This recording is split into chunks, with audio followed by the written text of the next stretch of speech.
A good example Rashi brings is if you have a karban. If it's kachim, it needs to stay in the temple. Kachim kalim, it needs to stay in Yerushalayim. If it leaves the temple or if it leaves Yerushalayim, it's treifa. You can't eat it. So too, this animal also.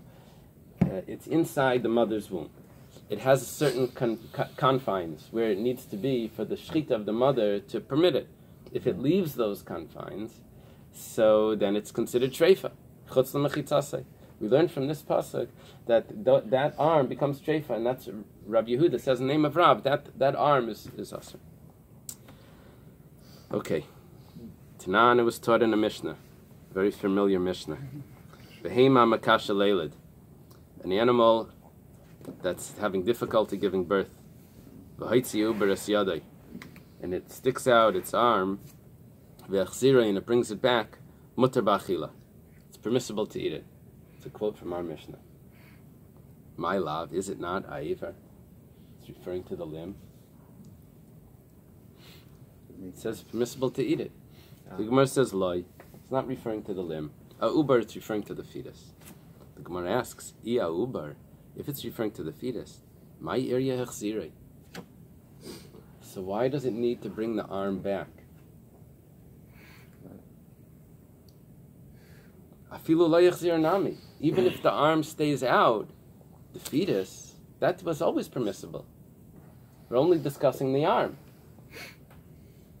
So when it says hechzira, it sounds like because the arm was brought back, that's why it's permissible.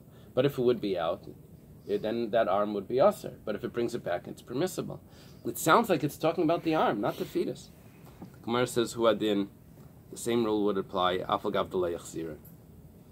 The Mishnah didn't need to say hechzira. Take that word out. For our halacha, take the word hechzira out. It says hechzira for a different reason. But really, we're only talking about the fetus, and the fetus is permissible. It sticks out its arm. The arm is forbidden, whether it brings it back or not. And the fetus is always permissible. So why does it say hechzira? It brings it back. It makes it look like the bringing back of the arm makes it permissible. But the fetus is permissible without shechita. You don't need shechita. Right. What about Gidan Nasha? That's going to be a big discussion. It's going to be a big discussion. Excellent. What about one? Gidan Nasha. The sciatic nerve. And all the area. What does it mean, practically speaking? If a baby's born, right, it doesn't need shechita. Right. And you could just eat it as is, do whatever you want with it. Yeah. It could be midrabanan. There's other halachas. If it walks around, it could be there's gezeres there. But this is minatayra. It's part of the mother. The mother shech the mother is part of it. So you have to shech the second time. Right. Just eat it however you want. It wasn't considered a bria balma. It wasn't energy. So we're discussing here why, if this whole halacha is only referring to the fetus, so why does it need to discuss the location of the arm if it's out or in? That doesn't matter to the fetus. So we said that it really doesn't need to discuss the location of the arm. The reason why it says hechziro, that the arm was returned, I did the kabbai misni seifa because it needed to say the seifa. Remember, the seifa was the second case of the Mishnah, not the end of the Mishnah. The second case of the Mishnah is the seifa. What does it say? Haitzias reishai afal pishach zira haresa kiyolid. If it sticks its head out, even though it brings the head back, it's already considered born. So the way the Mishnah is written is that it wants to list cases with symmetry. With I say the case in the beginning, I say the next case, I say the next is that they all add up. This one is asur, this one's mutter, but the cases, they don't change the variables of the case of the cases.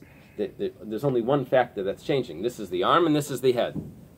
So when it came to the head, it was significant to say, even though it returns it, it's still considered born, because that's a chiddush.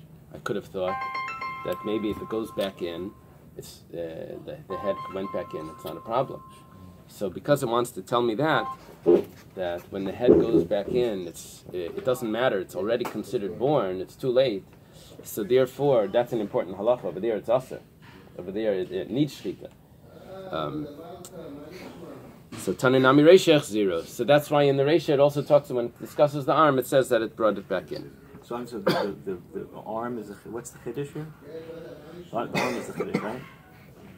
No, the chiddush is that the head going back in is still, even though it goes back in, it's still kiyalud. Okay. And so why do we discuss the arm going back in? That's not significant, because the arm going back in doesn't make it the arm kosher. We're only discussing the fetus there. Why did we discuss the arm going back in? Because it was important to say the head going back in. So to make the Mishnah symmetrical.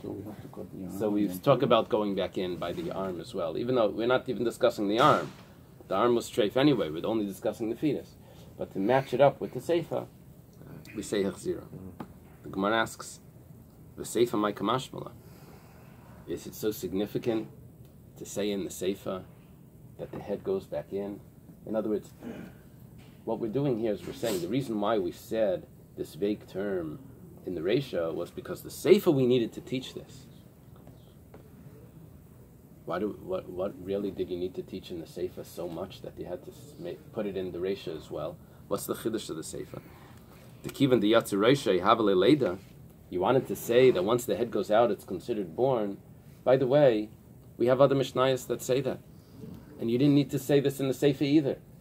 And what the Gemara is trying to do is saying that if you didn't need to say this in the seifa, in the second case, it must be that it says it in the seifa because of the Reisha. And what does the Reisha tell me? That if you bring it back in, it's permissible to eat. It referring to the arm. If the seifa doesn't have a chiddush, then the Reisha must have a chiddush, and that the chiddush must be the arm. It says Tanina. The seifa, that halacha, that once the head goes out, it's born, that I have from another Mishnah. The Mishnah says, Ezeu b'chor l'nachla. What's considered a firstborn for an inheritance? Ve'ina b'chor l'kayina, but it's not considered a firstborn for pidyon haben. Very interesting discussion here. The way it works is like this. For pidyon haben, it's the opening of the womb. So for example, if a fellow has 5 wives, in biblical times, in Talmudic times, before Rabbi Gershon, each wife has a firstborn, you'd have to do a pidyon haben on all of them, because it's the opening of the womb of all of them. It doesn't really have to do with the father, it has to do with the mother. The father has to do the pidyon haben, but for each opening of the womb of each of his wives. When it comes to inheritance, it has to do with the father's child, the father's firstborn, Reishis Einai. And it also there's another factor here. Let's say, to simplify it, let's say there's one wife, but the wife had a child, a miscarriage. So is the miscarriage considered an opening of the womb? Yes, it is. Is the miscarriage considered the firstborn for inheritance, which now leaves all the other brothers without a firstborn, and they can all have the equal portion? The double portion works like this. Let's say the father has 2 children. You divide it into 3 parts, and the oldest son gets 2 of them, and the other one gets 1 part. So however many, you add an extra child there, and you give that portion to the oldest son. So it goes like this. What would be a bechor, a firstborn for inheritance, but not a firstborn for pidyon haben, for kayanim? Section? So, yeah, that's also an answer. I think he's right.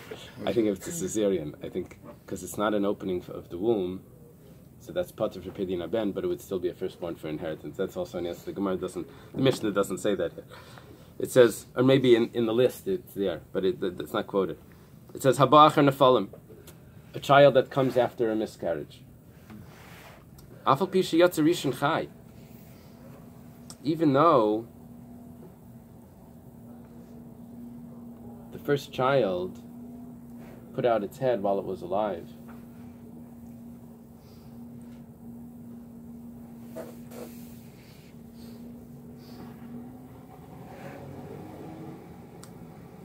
it's talking about here that this child that put its head out alive was talking about that it wasn't full term. It wasn't. You see, what happens is the pasuk says Reishis Einai, the first of his strength. The Gemara learns the word Einai is also associated with Aninos. Aninos means mourning. What development, what stage of the child would the father mourn over? The father doesn't feel like a father, doesn't feel a concern for the child until it's full term and born and alive. But if it's born before full term and it dies right away, even though it's when it's born it's alive, or if it's full term but it's a stillborn, the father wouldn't mourn over it, so it's not considered a firstborn for inheritance. It's not Reishis Einai. So Oy ben tes yatzereshi meis. Or if it's a full term, 9th month, but the head came out, it was already dead. Okay, what do we see from this? Let's see. Taima dereshi meis. What's the reason why the father doesn't mourn for it? What's the reason why it's not considered the child for the father? Because it was born when it was dead. It was a stillborn. Haroshei chai. But if it would be born and the head came out and it was alive, what comes after it would also not be a bechor lenachla. I have a Mishnah that says that the head determines if it's born. The head comes out, means it's born. I have another Mishnah. So why are you telling me that our Mishnah, it's so necessary to talk about hechzirei, that if it brings it back in, that it's talking about the head, that's the seifa, that's the main halacha here? That I know from other places. If you're looking for a chiddush in our Mishnah, it's not the seifa. Yeah, but one's talking about the animal, one's talking about very good. You see, the seat is... No, this is nothing to do with the seat. V'chi tema, and if you say, Ashminan ba'adam v'kam ashmalan b'behema, that it needs to tell me by an animal that the head is considered the birth, and it needs to tell me by a human that the head is considered the birth. Our Mishnah is the animal, the Mishnah in Bechoros is the human. The Adami behema layalef, I wouldn't learn a human from an animal when it comes to birth. The in praised lebehema. Praised usually means the outer, the entranceway. But you normally, the waiting room, right? Normally it would be referred to as the birth canal. Here, that's not what it means, because the animal, what it's referring to is the position of the legs. When a woman gives birth, her thighs would be blocking the entrance. By an animal, the thighs do not block the entrance. So that's the praise there. The praise there is like there's this second entrance way that there is. So I would have thought that the head coming out by an animal. The Adami behema layalef. I would have, if it comes out by an animal, that's a real birth. The head comes out, but by a human, who's to say that's considered the birth? Because it's still being blocked by the thighs. Ubehema miyadam layalef, and I wouldn't learn the animal from the human. The choshev parts of panim diday, because the face of the human is significant. It's like the image of God, but by an animal, the face is so significant. You look for the mark under the belly. That's the, or whatever it is.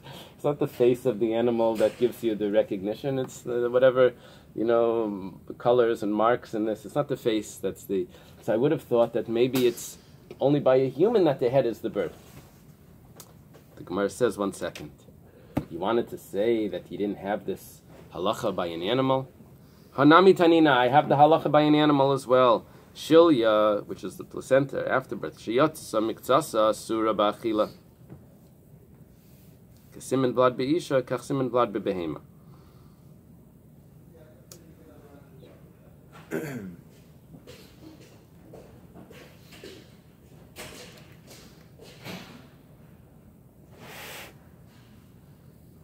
What does it make us, or the placenta, or the placenta itself, or what's being born? The placenta itself. This is referring to. Since the shilya is still inside the mother's. Yeah. There's a concern here that when the placenta comes out, there's a concern. What happens is we don't find any birth. All we find is a placenta. And the placenta is partially out. There's a concern that maybe hidden in that placenta is the head of the child. And so therefore we say, what happens when the head comes out? That's considered the birth. So it's considered that this was already born. And that includes the placenta. That if this fetus is born, so nothing of this can be eaten without shechita. And since the head possibly is hidden inside this placenta, so the whole shilya is aser. What do I see? I see that the head is considered the birth by an animal as well. I have another Mishnah for that. Okay, the Gemara now says, the Gemara spells out what our issue is. If we say that the returning of the arm is that what's significant, so then that's and not like Rabbi Yehuda says in the name of Rav, so Tana Seifa the ratio. Then it mentions that the head is considered the birth because we spoke about the returning of the arm. That was the real halacha that we had here. So we also mentioned the returning of the head, but it didn't need to say that because that I know from other places that once the head comes out, it's considered. But we spoke about the arm going out, but coming back in, it's not considered birth. So we mentioned the head going back in also. But the real halacha here was the first one. Then good, that's bishleima. But if you say like Rav, that says no, it doesn't matter. The arm is always usher if it goes out, if it's in. Once it goes out, even if it goes back, it's always usher. We didn't need to say if it's returned. It has nothing to do with that. V'loy the seifa dafka, and I don't need the seifa either because I have other mishnayos that talk about what's considered a birth by an animal. Lam leila misnei klal. So why do you have to mention echzira? We have no chiddush here for the whole thing. Gemara says loy. Lo ilama ubar. Really, we're talking about that the halacha here is echzira. If you bring it back in, what becomes permissible? The fetus becomes permissible. So why do you have to say the arm coming back in? Look at Rav Menachem bar Yitzchak. And like Rav Menachem bar Yitzchak says. Menachem bar Yitzchak, we're going to have his original halacha. He's here, down here, under Rava. It's a later Rav Nachman. Rav Menachem bar Yitzchak. The first Rav Nachman was by Shmuel. It was much earlier.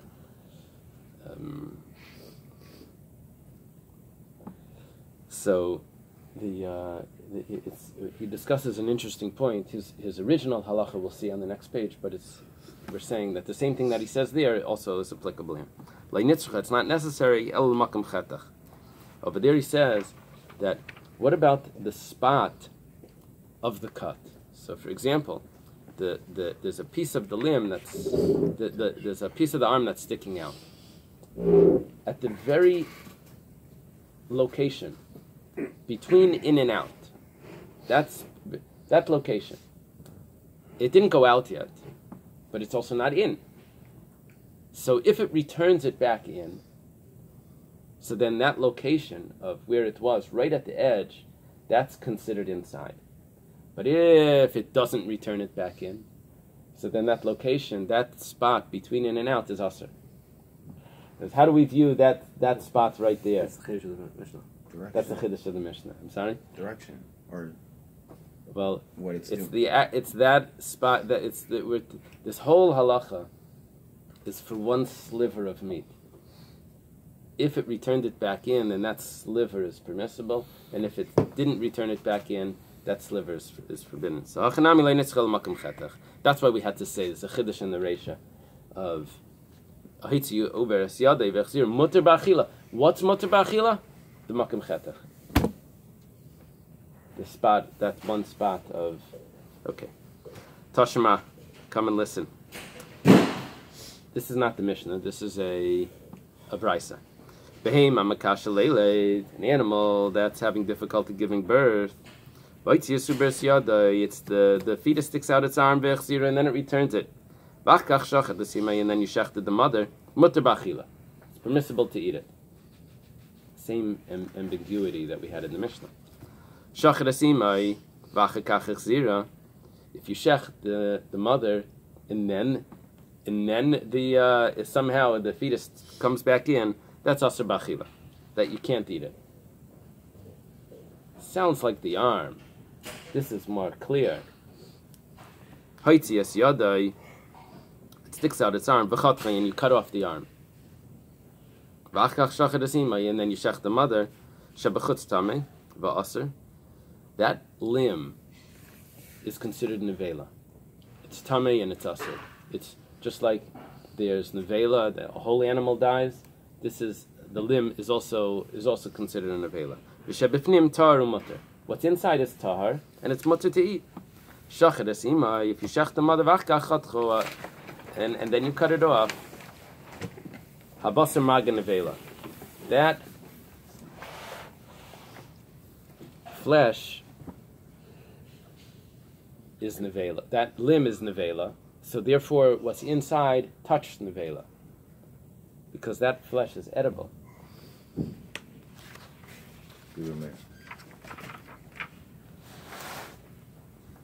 And so therefore they're tamei from touching. The limb itself is a nevela, and they've touched nevela. Divrei Rab Meir, that's the words of Rab Meir. Chamam maga treifa. Chum say no, it's not considered nevela, it's considered treifa. Why? Even though the shechita doesn't allow it to be permitted, but when did you cut it off?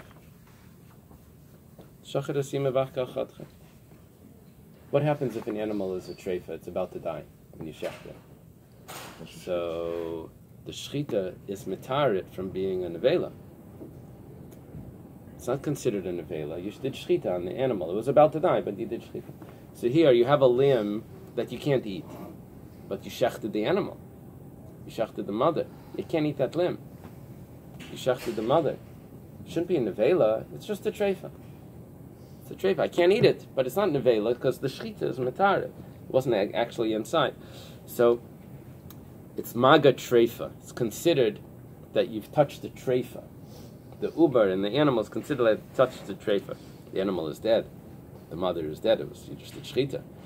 You see, a live animal really doesn't become tamei. It can't become tamei. A live animal. The only thing that's alive that could be tamei is a Jew, and a guy is midrabanan as the tumah. But anything living doesn't become tamei. So, but here you shechted it, and it's touching the limb, so it's considered maga treifa. Rashi asks, but treifa doesn't have tumah. Rashi says that midrabanan there is a tumah of a treifa that's associated with kadshim. When you get kadshim, there is a tumah midrabanan on a treifa. Okay, but it's not the nevela. Mashik Mameir holds it in the nevela. Then it's menageh to everything. Okay, why did we quoting this? Katani Mia. Nevertheless, this taught us. Katani Mia Reisha. We learned in the first case. If the fetus sticks out its arm, and it brings it back, then you shech the mother. Mutter b'achila. It's permissible to eat. My lava aver is not referring to the limb that you're allowed to eat the limb. It's a kashan Rav. Rav said that the arm is always asur. Here we have a brisa that says that you shecht and it brings it back in. It sticks out the limb and it brings it back in, and you shechted it. It's mutter b'achila. The Gemara says lo ya'uber, exactly what we did to the Mishnah. That when it says it is mutter to eat, it's talking about the fetus, not the limb. Ya'uber, the Gemara asks, if it's talking about the fetus, ema seifa. Look at the second case. If you shech the mother and then it brings it back in, it's asur b'achila. Ya'uber, am I asur? If you're talking about the fetus, it's not asur. You shechted the mother. The fetus was always inside. This contrast between when it brings it back in, before the shechita or after the shechita, that doesn't affect the fetus. The fetus was inside, was there by the shechita. That's always mutter. But then it says that if you shecht it and then it brings it back in after the shechita, it's asur b'achila. That could only be talking about the limb. The Gemara says, Kida Amar Rav Nachman bar Yitzchak. This is also like Rav Nachman bar Yitzchak says. Lei nitzchel l'makam chetach. We're not talking about the limb. We're talking about that one sliver of meat that's at the location between in and out. That if it brought it back in before the shechita, then it's mutter. And if it didn't bring it back in before the shechita, it brought it back in after the shechita, then it's aser. But that limb, everyone holds as aser. It's only the makam chetach that's the discussion. So here also it's only referring to that one sliver of meat. The Gemara asks, Eily, is this really so? When Avimi came from Beichuzai, this is interesting.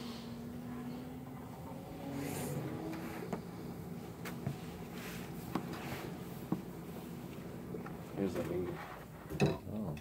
Avimi is earlier than our discussion, although he's in the generation of Rav Yehuda. So he's earlier than Rav Nachman bar Yitzchak, but he's in the generation of Rav Yehuda. So Avimi said, "Asa v'aisi masnisin biyadei."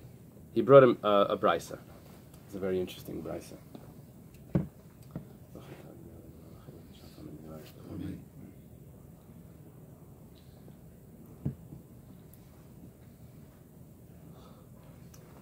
It says the discussion of an animal that's inside the fetus that's inside the mother that's allowed to be eaten is based on a pasuk. The pasuk is Kol behema mafresas parsa. Any animal that has split hoofs, which is stay parasis malaskera, it goes through all the signs of a kosher animal. When it finishes off ba behema oisa techelo. In the animal you can eat it. Mm-hmm. So the Gemara learns Kol behema, any animal, skip the middle. Ba behema, that's inside another animal you can eat. Right. So an animal in an animal you can eat it, and that's how the Gemara learns it. Behema, in the animal that you can eat. Now, this goes back and talks about the parsa. Goes back the signs of the kosher animal. This brisa goes back, and it says, parsa hichsir. If it returned the hoof, right? If it returned the hoof, achal, you can eat it. Talking about if it had two hoofs that went out. One of them came back in. You can eat the one that came back in. Prasai sechzer, if it returns both of them, achal, then you can eat both of them. Very clear. We have a brisa that says that you're allowed to eat the limb that goes back in. My love, hichzer parsa achal parsa. What is it saying? That if it returns a hoof, you eat the hoof. The Gemara says like. It's not what it means. Hichzer parsa achal ubar. If it returns the hoof, you can eat the fetus. When it says ubar, if it's referring to the fetus that you can eat, why does it have to return it? Why does it have to return the hoof to eat the fetus? The fetus was inside the whole time. Even if it doesn't return it, the same halacha applies. This is the original halacha, the original clarification of Amar Rav Nachman bar Yitzchak leinitzchel l'makam chatach. The explanation for this brisa that Avimi brings is that we're talking about that if it returns the hoof, you're allowed to eat that sliver of meat that's at the tip of being in and out. It's in the mid. That's what we're learning here. Where says 1 second. But trei kroi kanasavla. We have two explanations here. It says Kol beim mafreses parsa, which is shesa shtei parases. Anyone that has split hoofs, and then it says shtei parases. And we're learning from this. If it has one hoof coming back in, then you can eat that. If it has two hoofs, then coming back in, then you can eat that. And you want to tell me that all of this two cases, these two psukim, is only just to tell me the makam chetech, either on one or on both? That's the same halacha. Why do I need two halachas to tell me the same sliver of meat? What's the difference if it's one hoof or two hoofs? It's the same halacha.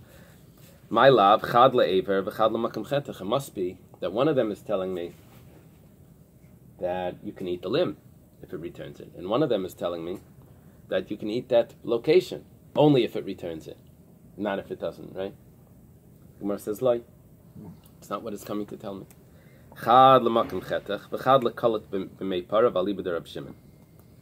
One is telling me the makom chetach, the place, that location, that if it returns it in, you can eat that sliver of meat that's right at the edge. The other one is telling me that, let's say the animal inside,